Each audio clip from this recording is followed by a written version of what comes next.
त्यांचा महिमा वर्ण वारंवार हरी भक्त थोर भूमंडळी त्यांची या भेटीचे अर्थ ब्रह्मादिका पूज्य सकळ लोका विश्वा झाले। प्रस्तुत प्राप्त प्रसंग निवडलेला अभंग विश्वमान्य विश्वभूषण विश्वाधिकार विश्वप्रिय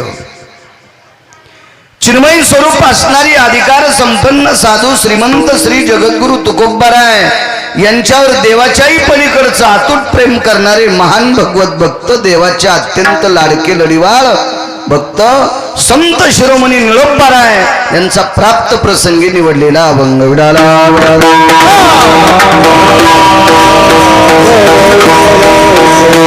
प्राप्त प्रसंगी निवडलेला अभंग माझ्या निळोबारायांचा आहे। या अभंगाद्वारे महाराज नमूद करतात की मी संतांचा महिमा किती वर्णन करू। या विश्वात सर्वात जर मोठा महिमा कोणाचा असेल तर तो संतांचा आहे। देव मोठा नाही असं मी म्हणणार नाही, पण देव किती मोठा आहे तो जर तुम्हाला ठाव केला असेल तर तो संतांनी केलाय। एक विशिष्ट प्रकारची खोळ पांघरून वैकुंठात बसलेला जगाचा मालक विश्वाचा मालक या सृष्टीचा मालक एक विशिष्ट प्रकारची खोळ पांघरून बसलेला होता। तो तुम्हाला जर कोणी ठाव केला असेल तर त्याचं एकमेव कारण आहे साधन आहे ती संत आहेत।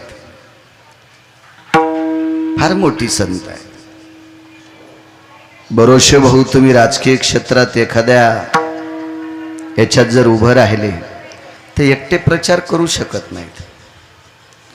त्याच्यासाठी तुमची कार्यकर्ती असतात, तुमच्यावर अतूट प्रेम करणारी जी कार्यकर्ते आहेत तो समाज आहे, ते तुमचा प्रचार करू शकत असतो, तो दाखवत असतो ही व्यक्ती आपल्याकडे आदरणीय आहे, आध्यात्मिक क्षेत्रामध्ये नाविन्य आहे, सामाजिक क्षेत्रात शिखर गाठलेली व्यक्ती आहे, या व्यक्तीकडे बघा अशी तुमच्या सानिध्यातली कार्यकर्ते तुमचा प्रचार करत असतात, लोकांना तुम्हाला दाखवत असतात। तसं विश्वाच्या मालकाला समाजाला दाखवून दिले। आपल्याला माहित नसता पडला जगाचा मालक, महाविश्वातला मालक वैकुंठातला असेल, तो काशीतले मालक असतील, तो पंढरपुरातला मालक असेल, सर्वसामान्य तुमच्या माझ्यापर्यंत जर त्याची ख्याती पोहोचली असेल तर ती मात्र संत आहेत। विठाला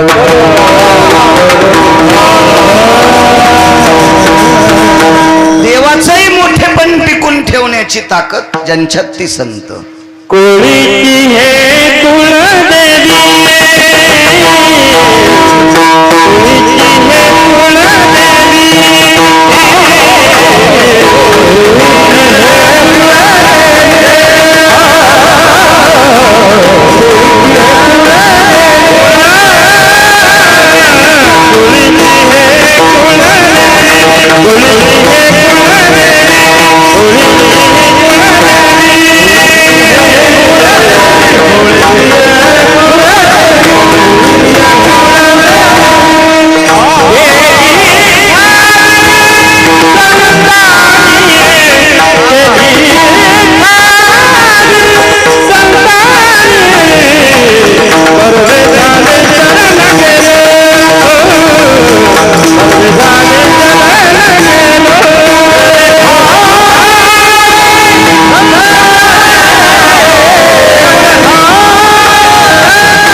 दिला माऊली।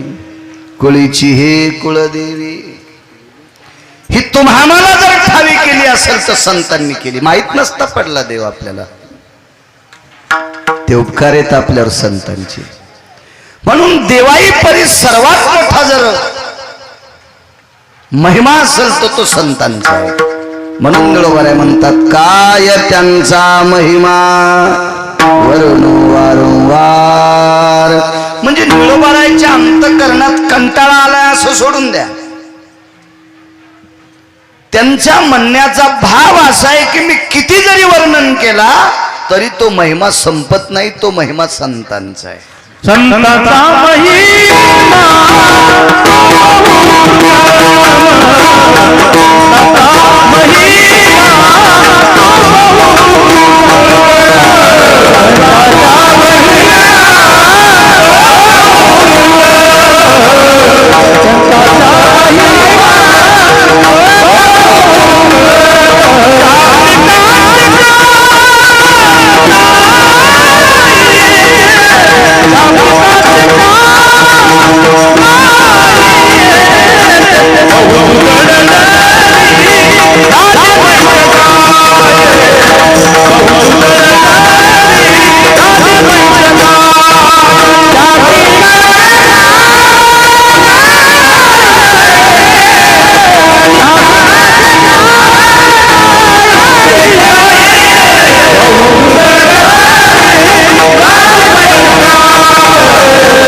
महिमा संतांचा फार मोठा महिमा आहे. त्यांची या भेटीचे आर्त ब्रह्मादिका पूज्य सकळ लोका विश्वा झाले. दुसऱ्या कडव्यात नमूद केलं की त्यांच्या भेटीची इच्छा ब्रह्मदेव सुद्धा करतात. कोण ब्रह्मदेव? ज्यानं विश्वातल्या प्रत्येक जीवाला निर्माण केलंय, ही ज्याची बुद्धी आहे, ज्याचा विवेक आहे, ज्याचं चातुर्य आहे, तो विधाता आहे.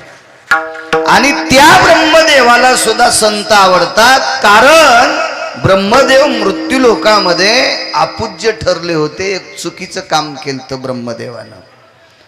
म्हणून वेदार्थाचा गोवा कन्याभिलाष वेदे नाही ऐसे सांगितले. कृतपांगा भय सकल सुधा छंद पराभय जायन्ते. वसंति सत्यं वास जयाया वसंति सत्यं वास जयाया. ब्रह्मा भय निजायन्ते सुकन्या भय प्रतिशति जायन्तो. व्याभिचार भय मृत्युंजना भगद भयायन सुधि चंदेषु याप्तयनो भय जायन्ते. अपूज्य भय यतो तला धरायना भय जायन्ते. धरायना भय जायन्ते. धरायना भय जायन्ते. खाली बसवा.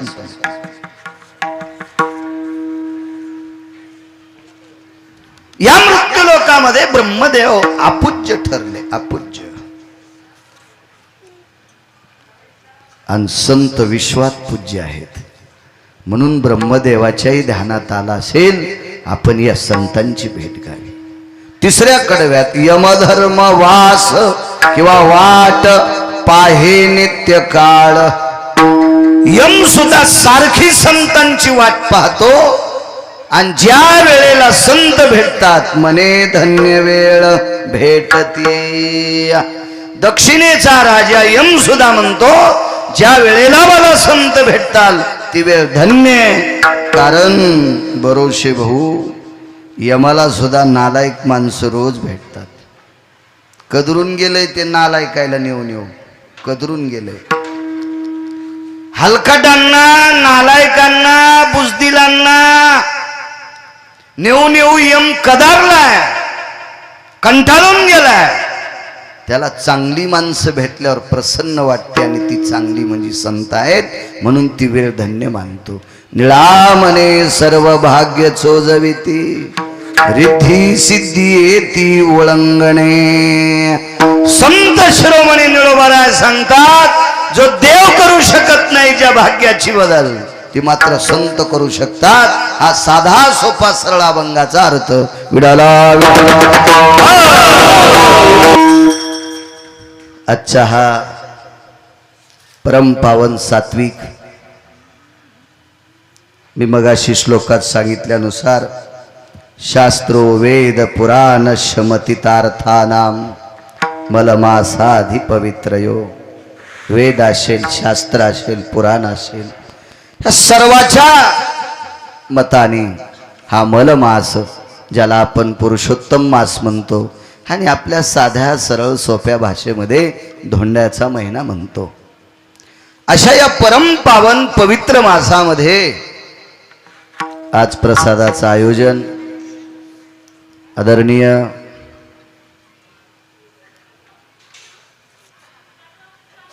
या परिसराला लाभलेलं, आपल्या जिल्ह्याला लाभलेलं एक सात्विक तात्विक राजकीय क्षेत्रातलं एक नाविन्यपूर्ण रत्न आनंदरावजी भरोसे भाऊ. पारमार्थिक क्षेत्रामध्ये मोठी वर्णी आहे. एखादा म्हणत असेल, कीर्तनकार समोर बसलेल्या यजमानाचं खूप वर्णन करीत असतात. मी एखाद्या वेळेस वर्णन करत असेल, पण अतिशयोक्ती आतापर्यंत कोणाचंच केलं नाही. बाहेर एखाद्या 2-3 जिल्हे ओलांडून गेल्यावर आपल्याला त्याचं काही माहीत नसतं. आनंदराव त्याच्यामुळे एखाद्या वेळेस गेलाही असेल, वर्णन मर्यादेच्या पलीकडे केलं असेल. पण ज्यांचं माहीत आहे त्यांना मी विनाकारण कधीच चोंभाळीत नाही. चोंभाळायची गरजच पडली नाही. चोंभाळावं लागतं पैशासाठी, आणि ते मला पुरतील इतकी पंढरपुरातल्या मालकानं दिलीत, याच्याकरता मी हलकाटायला चोंभाळीत नाही. विठाला विठाला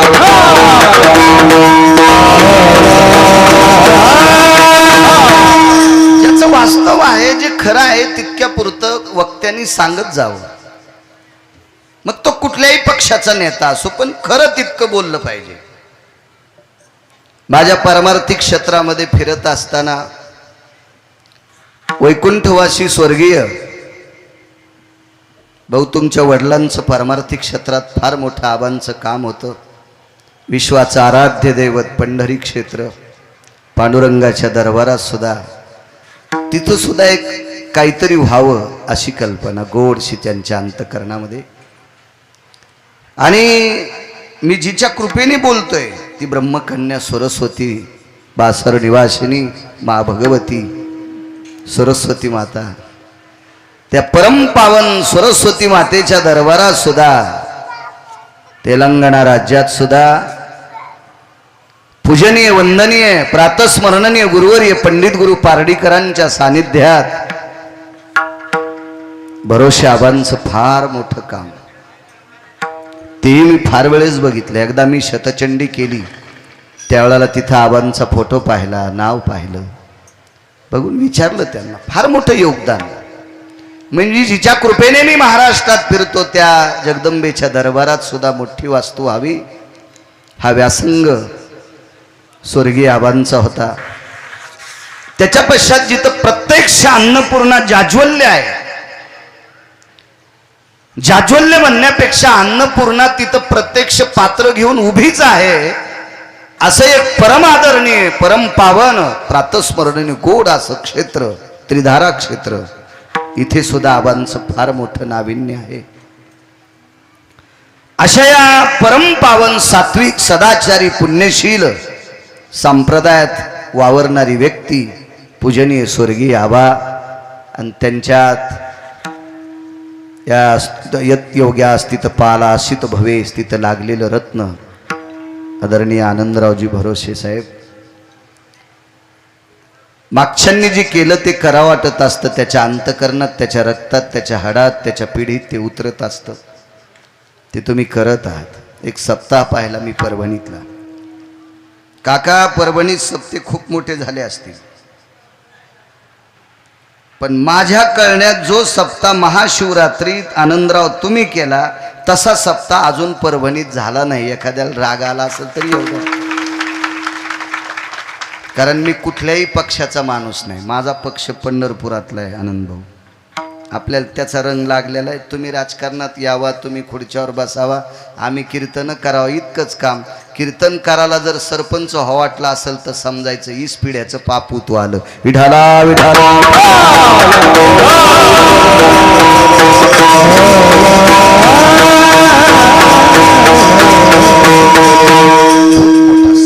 कर्मनो गहनो गती.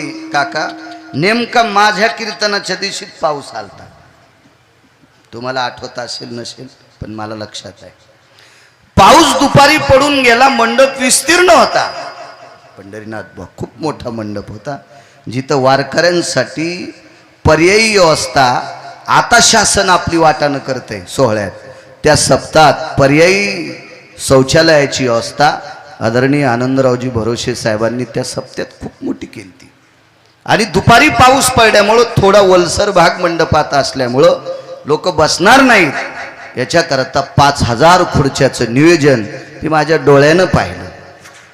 त्या दिवशी माझंच कीर्तन होतं. खूप मोठा सप्ताह होतील. आता तसा पुन्हा कोणाचा झाल्याच्या नंतर मग त्यांचं नाव घेणार, विठाला विठाला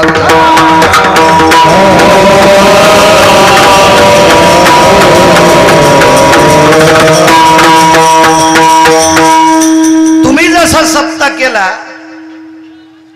तसा सप्ताह जिंतूर तालुक्यामध्ये एका स्वर्गीय आमदारांनी केलता. तोडीस तोड सप्ताह. त्या सप्त्यात एकादशीला 35 ते 40 क्विंटल खवा होता एकादशीच्या दिवशी. हे 2 सप्ते मी माझ्या डोळ्यानं तुमचा प्रत्यक्ष पाहिला.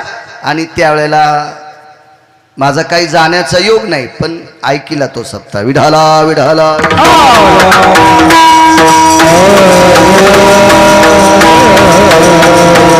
बाकी मग ही 2 सप्ते झाली का त्याच्यानंतर ती मोठी सप्ती पाहिली. नारायणगड भगवानगड असतील, तिकडं सरला बेट असेल, मग ती सप्ते पाहिली. तशी अशा या परमार्थिक व्यासंगात वाढलेली तुम्ही राजकीय क्षेत्रातही तुमच्या बऱ्यापैकी पकड आहे. समाजावर आत्मीयता आहे, अंतकरणात त्यांच्याविषयी प्रेम आहे, भाव आहे. लोकांचाही तुमच्याकडे ओढ आहे, भाव आहे. आणि मुख्यतः आजचं पर्व सांगायचं झालं ते अधिक मासामध्ये एका पवित्र समाधीधन सद्गुरू साधूंच्या दरबारात, महात्म्यांच्या दरबारात गुरुवर्य सद्गुरू नामनिष्ठ समाधीधन मुक्त कैवल्य सद्गुरू रामभरोसे महात्म्यांच्या दरबारात आजचं अन्नसत्र आहे. मी फार दिवसापूर्वी स्वामीजी इथे एकदा एक कीर्तनाला आलतो. खूप दिवस झाले त्याला, फार दिवस झाले. त्यावेळेला मी ॲटो रिक्षानं फिरत होतो. विठाला विठाला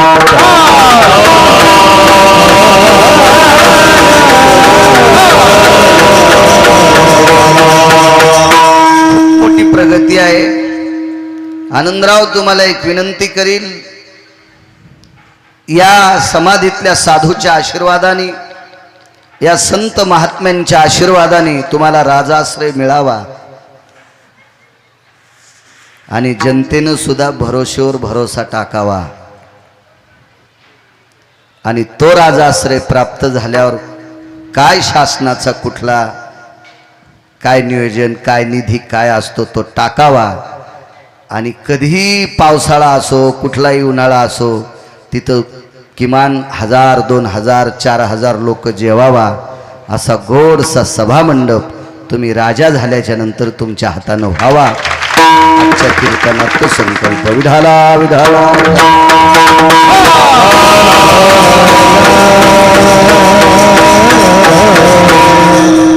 अशा वास्तू झाल्या पाहिजे. अशा संतांच्या दरबारामध्ये या पंचक्रोशीचं आराध्य दैवत आहे. भोळ्या भाळ्या साध्या सुद्या शेतात काबाड कष्ट करणाऱ्या सर्वसामान्य जनतेचं दैवत आहे. आणि अशा दैवतावर भरोसे भाऊ मोठी वास्तू व्हावी ही तुमच्या सुद्धा अंतकरणात तो भाव असावा. तो भाव अंतकरणात खुणगाठ बांधून ठेवा. त्या कृपेनं तुम्ही निश्चित राजा व्हाल. आणि राजे झाल्याच्या नंतर मात्र तितकं काम करा ही गिरगावकराची विनंती. विठाला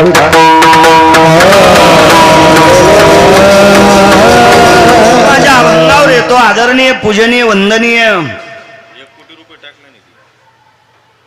वा वा क्या बात आहे. खूप छान खूप छान. 1 कोटी रुपयाचा फंड टाकणार आहेत. आनंदाची गोष्ट आहे. तुम्हाला एक सांगू का, टाकला का? अरे वा.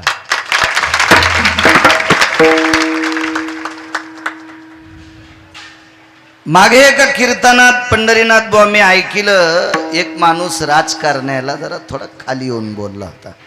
पात्रता नसती बरं आपली बोलायची. मला असं वाटतंय ढोलकी वाजविणाऱ्यानं पक्वाद्याची निंदा करायची नाही, पक्वाद्यानं बी ढोलकी वाजविणाराची करायची नाही. कारण त्याला त्याचा अभ्यास आहे आणि पक्वाद्याला याचा अभ्यास आहे. आपण आपल्या लोकांच्या चुका काढावं. दारू पिऊन भजन म्हणायला चालू चालू भजनात तंबाखू चोळायला, कीर्तन चालू असताना व्हॉट्सअप खेळायला, सगळ्या पिढ्या नरकाला जात्या. इतक्या पुरतं आपण बोलावं, इतक्या पुरतं. ह्या लोकांचं इचकायची आपली पात्रता नाही, त्यांनी बी आपलं इचकू नये. तर काल परवा एक व्यक्ती मित्रच आहे माझा, तो बोलून गेला सहज. मी त्याला म्हणलं, अरे बोलायचं नाही, अर्थभूता द्यावे दान, समाजाची सेवा करणं. हे राजकारणी लोकांनी आता एखादा सभामंडप बांधला, तुम्ही भरोसे साहेब, एखादा रोड टाकला, एखाद्या गावाला पाण्याचं नियोजन केलं, लाखो सप्ते केल्याचं पुण्य तुम्हाला प्राप्त होते. तुम्ही आमच्या सोबत टाळं वाजवावा किंवा तुमचा राजकीय व्याप सोडून आमच्या सोबत तुम्ही घंटा 2-2 घंटे बसावा नाही. कारण तुमचं काम आहे या गोरगरीब जनतेची सेवा करणं. या लोकांची सेवा तुम्हाला घडली की तुम्हाला काम ते सगळं विश्वाच्या मालकाची प्राप्ती झाली. मी कालच्या कीर्तनात बोलून गेलो, केशवराजांच्या दरबारात धोंडे जेवण होतं, तिथं कार्यक्रम होता. काही काही आपण मग त्या घरी बसल्या बसल्या पुण्य घडते.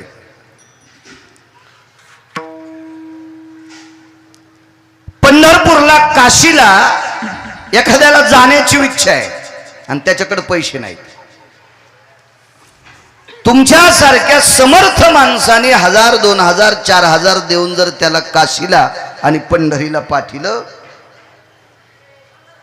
तो तिकडे गेला आणि तिकडच जर मेला, मेला आला त्याशी अर्ध,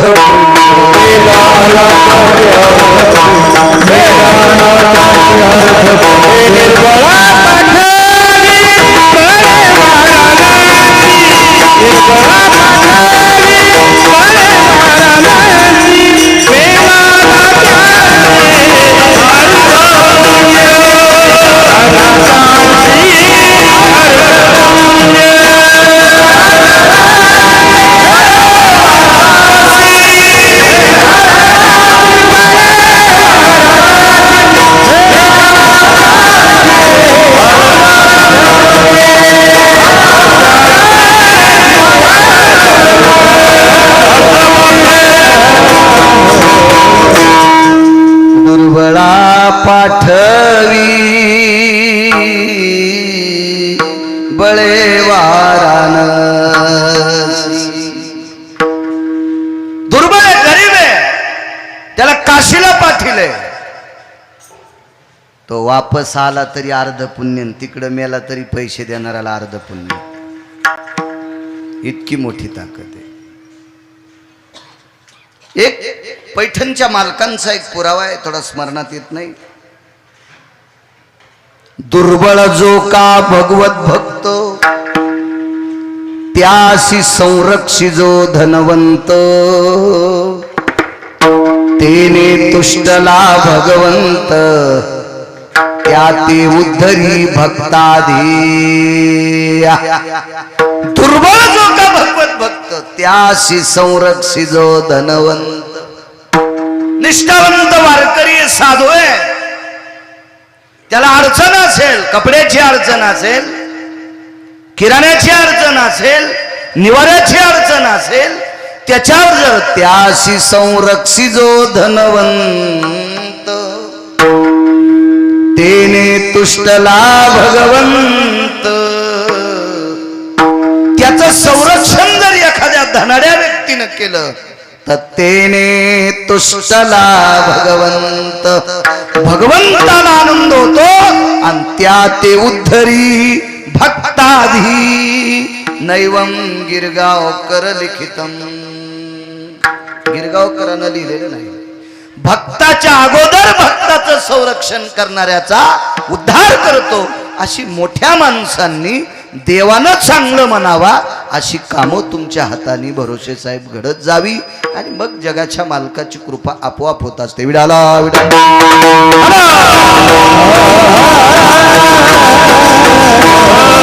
पूजनीय वंदनीय प्रातस्मरणीय गुरुवारी आजच्या कीर्तनात त्यांच्या चरणी साष्टांग प्रणिपात करतो.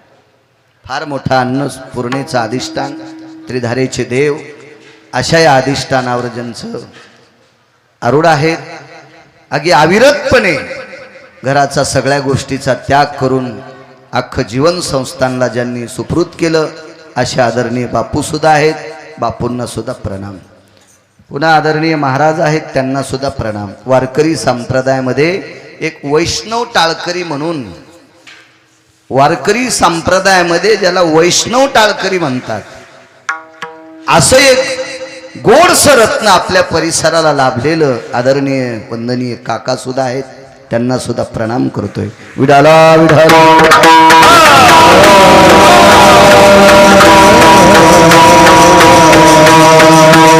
उपस्थित या सध्या कामाचा फार व्याप आहे. वरुण राजानं थोडीशी लपाछपी केल्यामुळे बऱ्यापैकी कोळपणी, खुरपणी, पाळ्या वगैरे आटपल्यात. पुन्हा एकदा सद्गुरू समाधीधन राम भरोसे महाराजांच्या चरणी आपल्या सगळ्यांचा अंतःकरणापासून प्रणाम करा.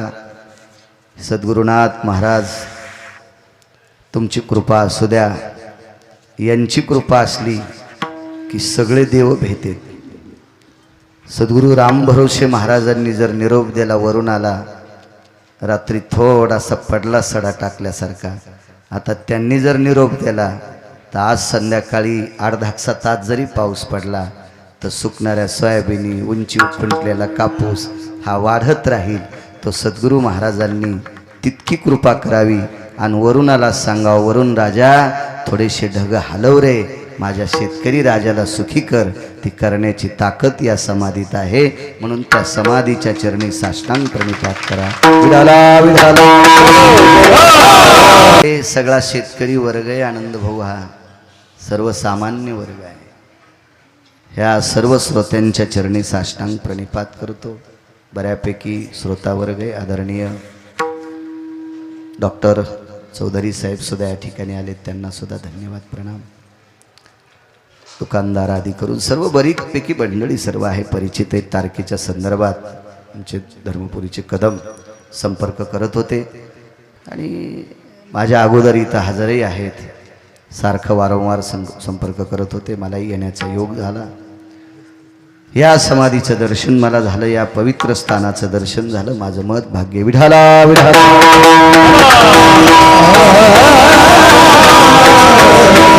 आदरणीय बळेगावकर महाराज आहेत, आदरणीय पंढरीनाथ महाराज आहेत, आदरणीय माऊली महाराज आहेत, आदरणीय आदी करून हे संबरकर महाराज आहेत.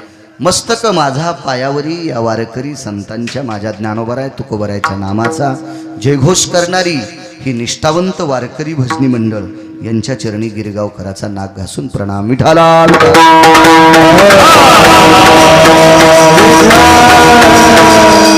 बऱ्यापैकी आम्ही आल्यापासनं भरोसे भाऊ आमची फार सेवा केली, अत्यंत गोड. ज्यांच्याकडं या महाराष्ट्राच्या मातीमध्ये खाद्यपदार्थापैकी एक प्राप्त झालेल्या वस्तूपासून तयार केलेला पदार्थ ज्याला आपण झरीकर मसाला म्हणतो, ते त्या उद्योग क्षेत्रात नाविन्यपूर्ण आहे त्यांचं. इतकी सेवादारी व्यक्ती, इतकी सेवादारी. गाईवर प्रेम, मागची गाईचा गोठा दाखिला, सगळं अत्यंत प्रेम. झरीकर मसालेवाले तुम्हाला सुद्धा धन्यवाद. विठाला विठाला. काय त्यांचा महिमा, असं काय संतांचं की जे तिच्या आरती निळोबाराय म्हणतात की मी किती वर्णन करू. एक प्रसंग तुमच्या पुढे मांडतो. देहूतले मालक श्रीमंत श्री जगद्गुरु तुकोबराय. तुकोबरायने हे विश्व हरिनामाने ढवळून काढलं.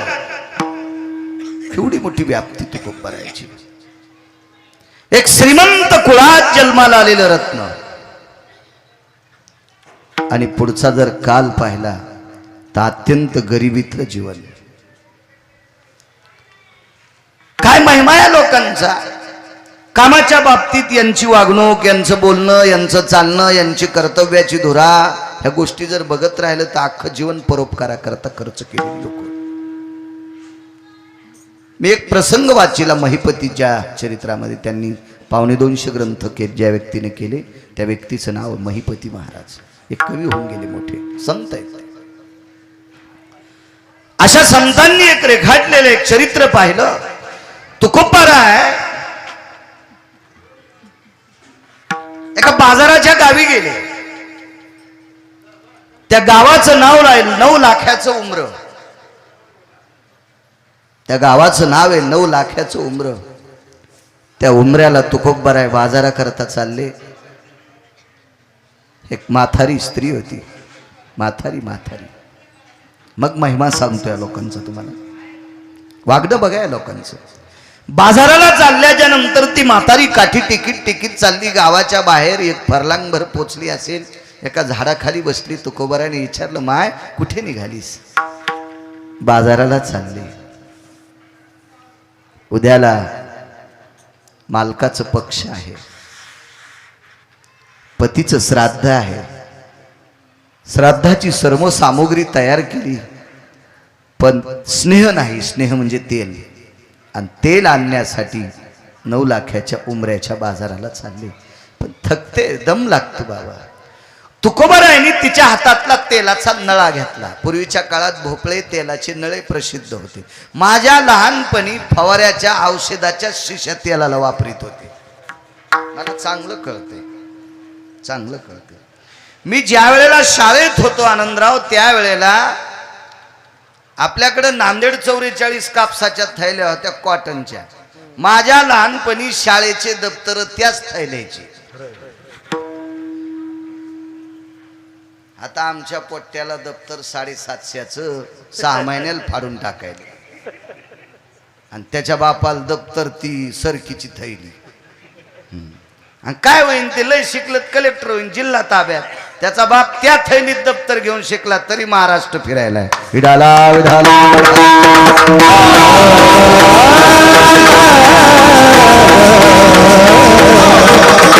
माणसं साधं जीवन जगत होते, पण ऐश्वर्याचं शिखर गाठत होती.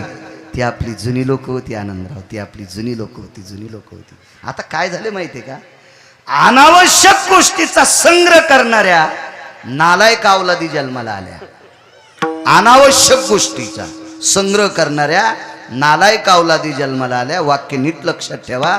जगातला 5व्या क्रमांकाच्या श्रीमंताचं वाक्य, विश्वातल्या 5व्या क्रमांकाचा श्रीमंत आहे. नाव घरी गेल्यावर बघा. विश्वातला 5व्या क्रमांकाचा श्रीमंत सांगतो, अनावश्यक गोष्टीचा ज्यानं जास्त संग्रह केला, कालांतरानं आवश्यक गोष्टी त्या गोष्टीसाठी विकावं लागतात. ही अर्थशास्त्राचं नित्यस्थिती आहे. विठाला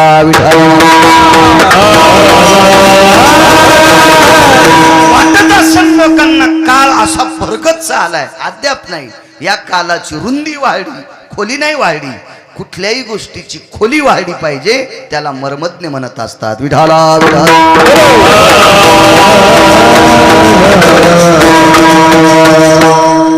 ती तेलाची नळा घेऊन म्हातारी तुकोबारायच्या पुढे उभा आहे. तुकोबारायने सांगितलं, माय मी जर तुझं तेल आणून दिलं तर बरं होईल दादा.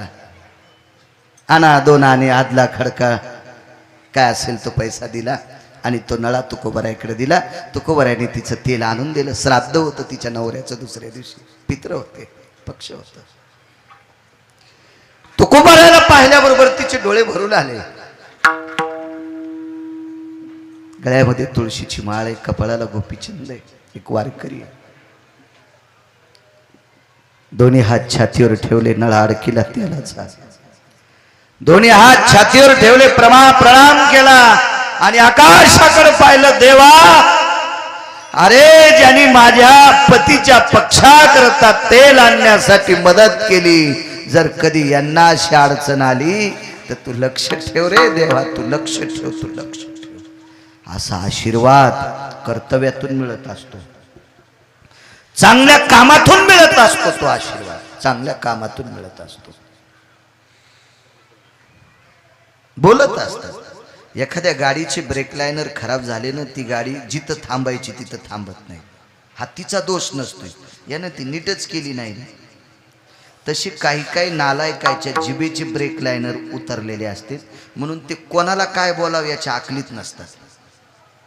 पण या लोकायला आपण मग त्या पुण्य घडत असतं, आपण मग त्या पुण्य घडत असतं.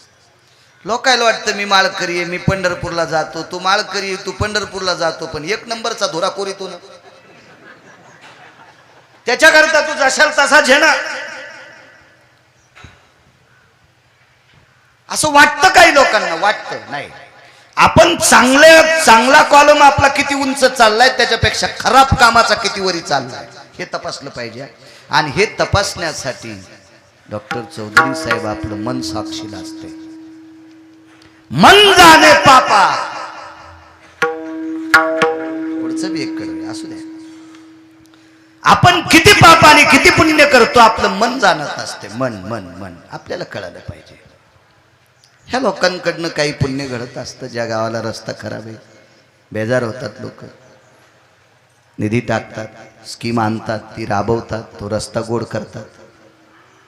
आणि त्या रस्त्याने सात्विक सदाचारी सर्वसामान्य माझा शेतकरी राजा वावरत असताना त्याला आनंद वाटतोय. आपली सोयाबीनची गाडी सुखरूप गेली, आपल्या या रस्त्यानं बैल काही थकले नाही, काय नाही. ते आपण मत्या त्यांचा अंतकरण आशीर्वाद तुम्हा लोकांना देत असते. म्हणून तुम्ही ही कामं करत राहायची, ही कामं करत राहायची. तुकोबारायला त्या कामाची पावती आशीर्वाद मिळाला, पण परिणाम सहज गरज नव्हती सांगायची, पण सांगतो. त्या म्हातारीला श्राद्ध झाल्यावर महिनाभर तेल पुरलं, ती गपचिक बसलीच नाही. तिने अख्ख्या गावात सांगितलं तुकोबारायने तेल आणलं की लय दिवस पुरत आहे. तुकोबारायला तेलाचंच काम लागलं 9 लाखाच्या उमऱ्याच्या बाजारात दिशी. तर दुधगावकर काका तुकोबारायला तेलाचं काम लागल्यावर तुम्ही एखाद्या ग्रंथात फोटो पहा तुकोबारायचा, तुकोबारायच्या हाताला असे नळे अडकिलेले आहेत, भोपळे अडकिलेले आहेत तेलाचे, आणि गळ्यात एक पिशवी आहे. सगळ्यांनी त्या पिशवीत पैसे टाकायचे आणि येताना तुकोबारायने तेल घेऊन यायचं. तिथं गेल्यावर त्या तेली दादाने विचारलं ह्या नळ्यात किती टाकू? टाक म्हणले तुला जसं येईल तसं. आता पैसे तर कमी अधिक दिलेले होते, पैसे तर कमी अधिक, शेर पाव शेर अर्धा शेर असे नळे असतील ते. त्यानं तेल टाकावा आणि तुकोबारायनी नळा ज्याची त्याला दिल्याच्या नंतर पंढरपुरातल्या मालकानं तेलात बदल करावा. यानं जितके पैसे दिले तितकं तेल त्याच्यात निघावं. सांगा जगात असा काटा आहे का आनंदराव? असं माफ आहे का? असं मनानं करू शकतंय होय? जरी मसालेवाले करू शकतंय नाही. मग ही बदल करण्याची ताकद ज्याच्यात आहे त्याचं नाव देव आहे. पण बदल केला संता करता, म्हणून पहिलं कडवं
करण्याची ताकद सांगतात. एक प्रसंग आहे,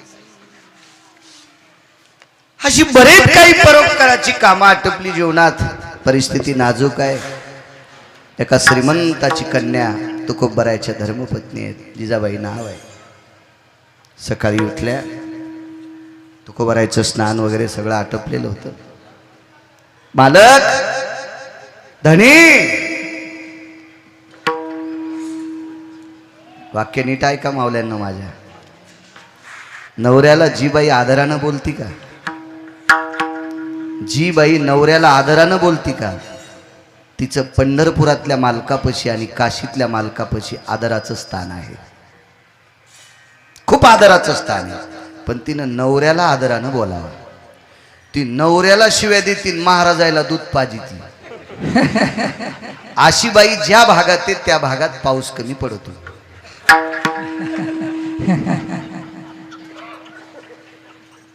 नवऱ्याचा आदर करायचा, आपल्या पतीचा आदर करायचा.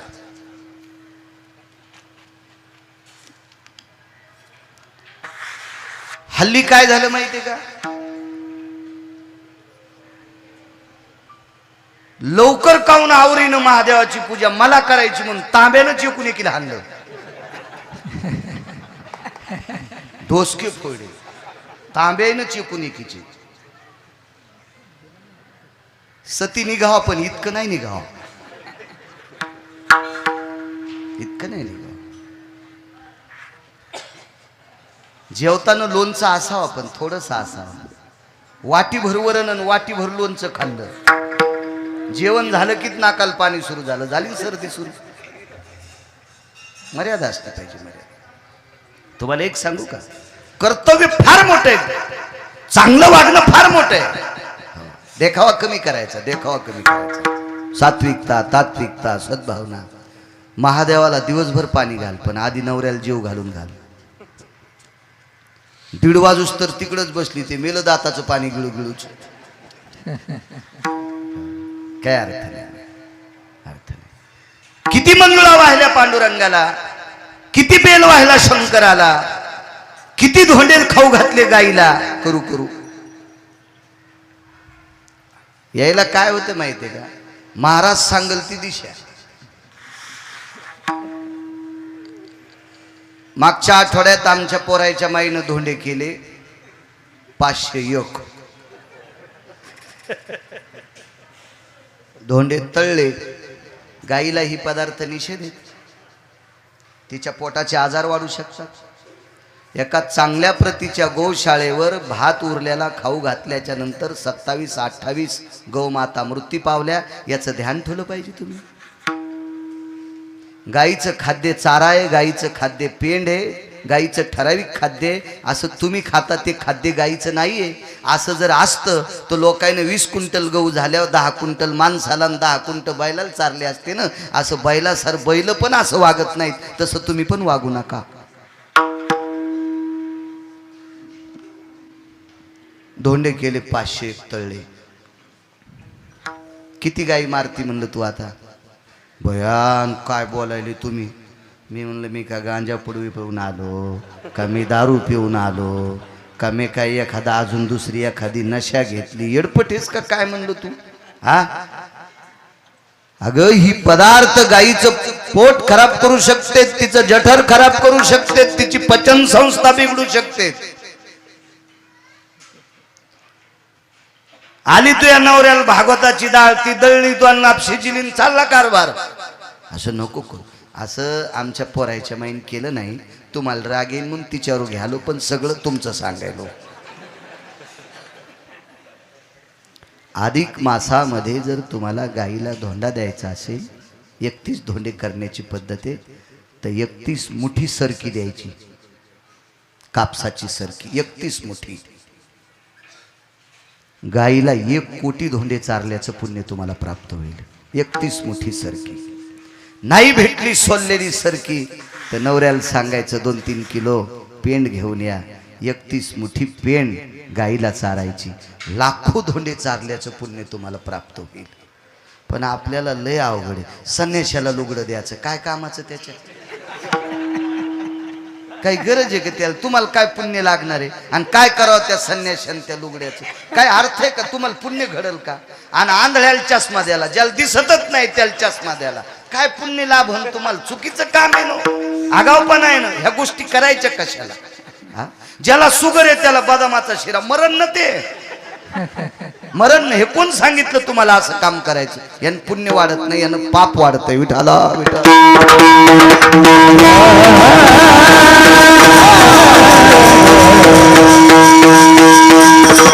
मला चांगलं कळतंय, नगर भोजन जर असलं ना माऊली, तर नगर भोजन असल्यावर गावात लेकर छोटे असले की दूध घरी पोचित होते आणि मारुतीच्या मंदिरापाशी 100-500 कडब्याच्या पेंड्या सोडित होते, गव्हाचे पोते सोडित नव्हते, किंवा 2-3 क्विंटलाच्या चपात्या करून तूप लावून सोडित नव्हते. हा, गाईला नैवेद्य देत जा, पण गाईला तुपाचा थेंब लावून एक छोटासा गाईला नैवेद्य घोग्रास म्हणून देत असतात. हो, लय जणांना लग्नातल्या चपात्या मशील चारल्यावर 1.5 लाखाच्या मशी मेल्या. खूप ठिकाणी झालं. गाई फुगल्या, बैल फुगले, काही करायचं नसते. असो, पहाटे सगळं आटपलं, तुकोब भरायचं. धनी यायच्या निघलं होतं. नवऱ्याला धनी म्हणजा, मालक म्हणजा. धनी जाऊ द्याच्या श्रावण महिन्याच्या सुरुवातीपासून म्हणा, देव तुमचं चांगलं करील, खूप चांगलं करील. नवऱ्याला मालक म्हणायचं. तुम्हाला एक सांगू का, जवळच्यांना जी आदर, जवळच्यांचा जी आदर करतात का ती लोकांचा आदर करू शकते. तुम्हाला एक सांगू का, जो मायबापावर प्रेम करू शकतो तो दुसऱ्यावर करू शकतो. जुन्या माणसाचं मत आहे, जो मायबापाचा होऊ शकत नाही तो भारतातल्या कोण्यात माणसाचा होऊ शकत नाही. जी नवऱ्याचा आदर करू शकत नाही ती महाराजाला काजू टाकून जरी दूध देत असेल तरी समजायचं तिच्या हातात पाप आहे, ती नाही प्रेम करू शकत नाही. सगळ्यात मोठा आदर मालक. जिजाबाईनं मालक हा शब्द वापरला. मालक मालक मालक. वाक्य माझ्या माईंनो नीट ऐका. मी काय उपेक्षात्मक बुद्धीनं तुमच्या अंगावर बॉम्ब टाकत नाही, आणि जर उपेक्षात्मक बुद्धीनं तुमच्या अंगावर शब्दाचे बॉम्ब टाकत असेल तर माझ्या पदरात काय पापच पडेल ना? काय पुण्य लागणार आहे? कुठं माझा संसार सुखाचा होणार आहे तुमच्या शापानं?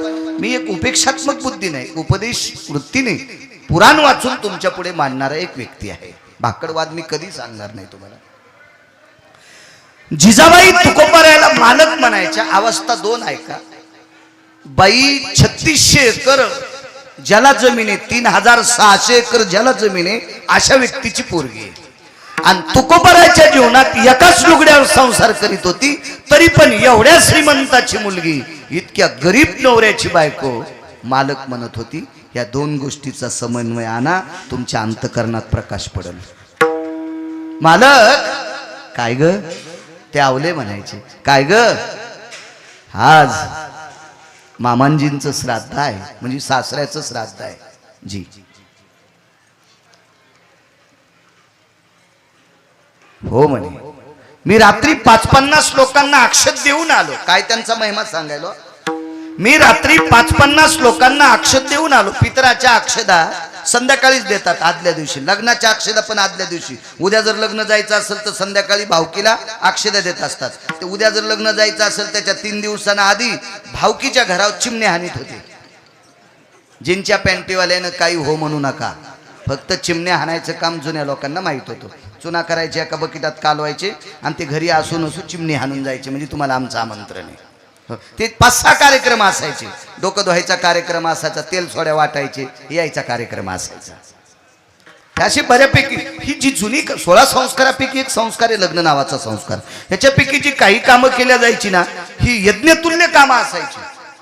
म्हणजे यज्ञ केल्यावर जे पुण्य प्राप्त होते का ते पुण्य प्राप्त होणारी कामं असायची. बांगड्या द्यायचा कार्यक्रम होता, बांगड्या भरायचा.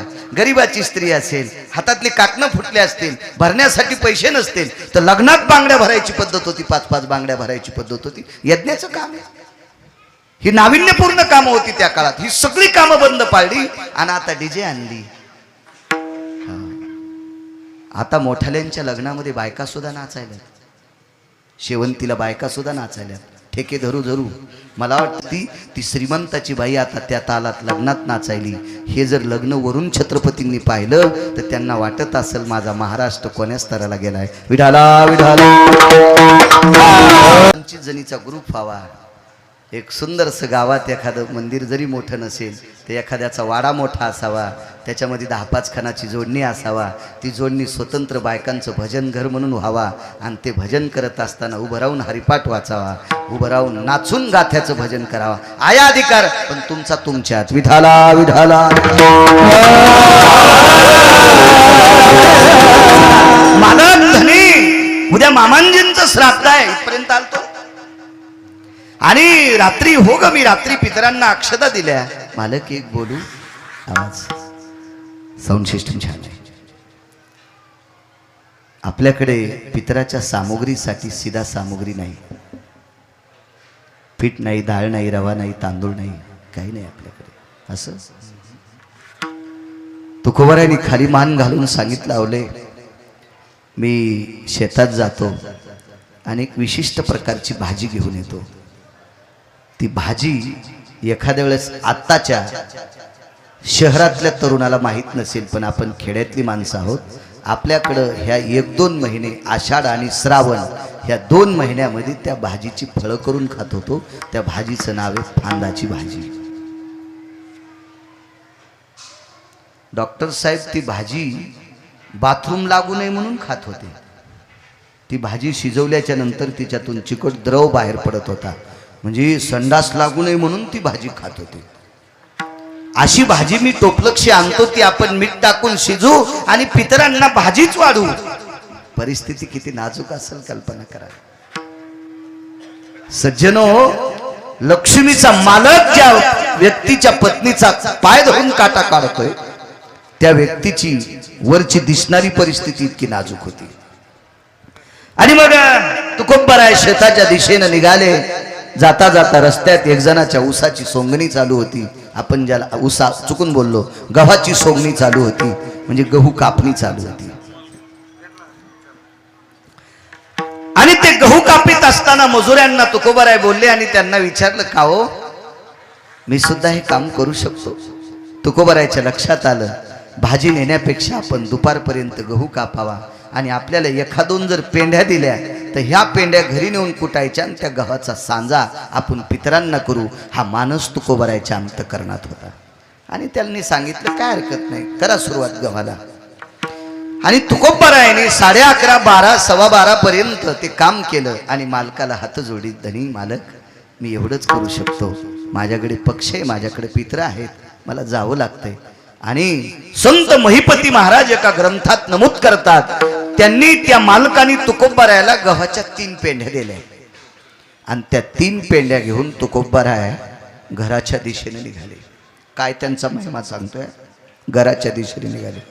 अहो यांचा महिमा इतका अलौकिक आहे या लोकांचा, कुठली संत घ्या. कारण एका कीर्तनात मी संत सांगू तरी किती शकतो, किती संत सांगणार आहे मी तुम्हाला एका कीर्तनात.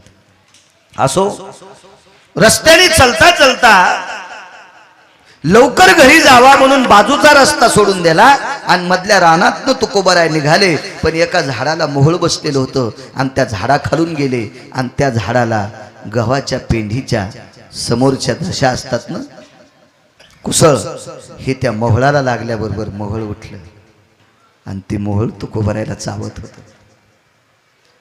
तुकोबरायचं एक मन त्या दुसऱ्या मनाला म्हणत होतं. माणसाला प्रत्येकाला 2 मन आहेत. एखादा म्हणत असेल बाळू महाराजाच्या गोळ्या संपल्यात का नाही, मन 2 कस काय? त्याच्यातला एक साधा पुरावा सांगतो.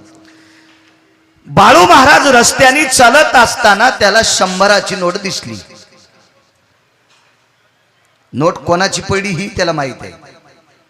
मोटरसायकलवरती गेला, आता त्याच्या मागे तर पळता येत नाही नोट घे म्हणायला, पण नोट पडलेली मी पाहिली आणि त्या नोटाच्या काही अंतरावर प्रतिष्ठित 5-6 माणसं उभे होते.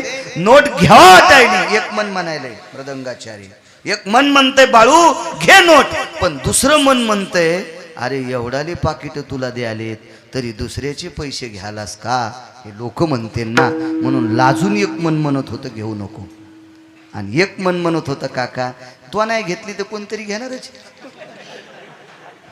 तो जर नाही 100ची नोट घेतली तर कोणीतरी घेणार आहे. तंबाखू खाणाऱ्याला भेटले होते तर तोटात कारखाना चालतंय, पिणाऱ्याला जर भेटली तर ते संध्याकाळीच बायकोला मारते.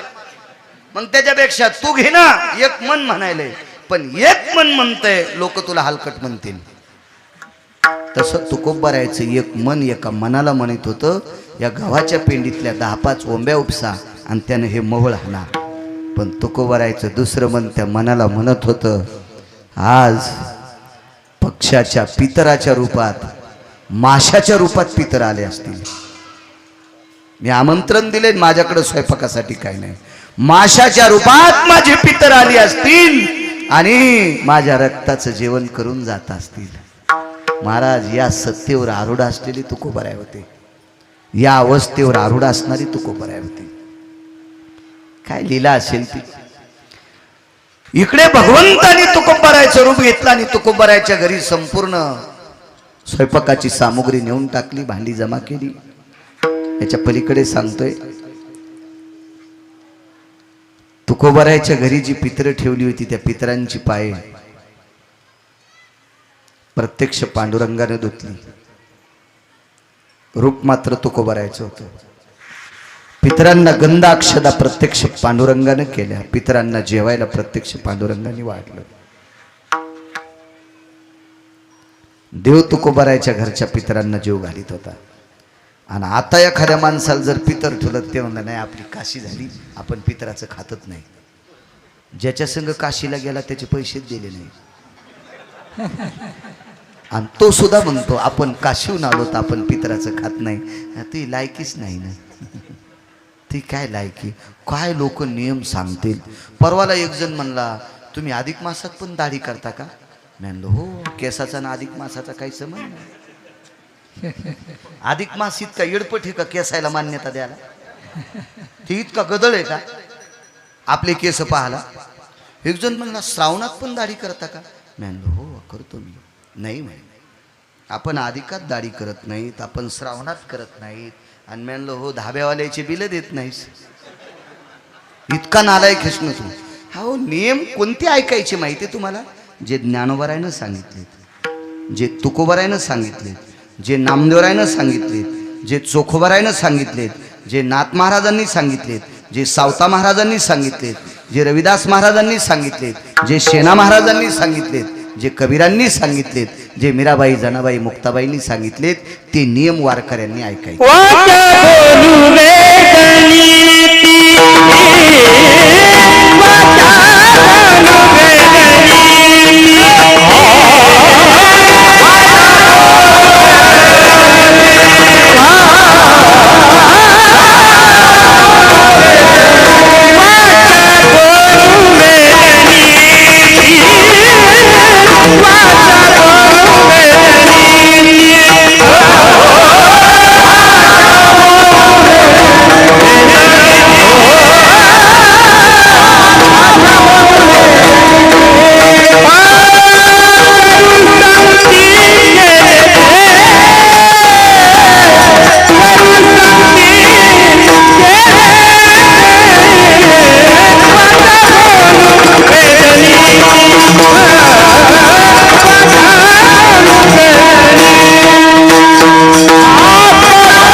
बाबा केहाळकर म्हणायची कोटीची नोट आहे. विठाला विठाला कीर्तन भजन्यांनी, गायकांनी पुरावा द्याला की असं समजायचं कीर्तनकार रस्त्यानं चाललाय. हो, कीर्तनकार म्हणजे रेल्वेचं इंजिन असते. रेल्वेचे अपघात शक्यतो डॉक्टर साहेब कमी होतात, कारण ती रस्ता सोडित नाही. कोटी रुपयाची गाडी असू द्या, तिचे अपघात होते, ती सारा रस्ता घेऊन पळतील. ती प्रमाण आलं की असं वाटते आपण चांगलं बोलायलो, आपण रस्त्यानं चाललो, असा त्याचा पुरावा आहे. वा, देव सुद्धा तीच मानायचे. शेंदरी हेंदरी दैवते कोण पूजी भूते केते. जे आपल्या पोटा करता भीक मागायले त्या देवाच्या पुढे डोके ठेवायचे नाही. ते देव तुमचं काय भलं करणार आहेत? नाही त्या देवाच्या पुढे वाकायचं. अद्याप नाही. चांगल्यांचं ऐकायचं, चांगल्या देवांच्या पुढं, संतांच्या पुढं डोकं ठेवत जा, कल्याण होईल.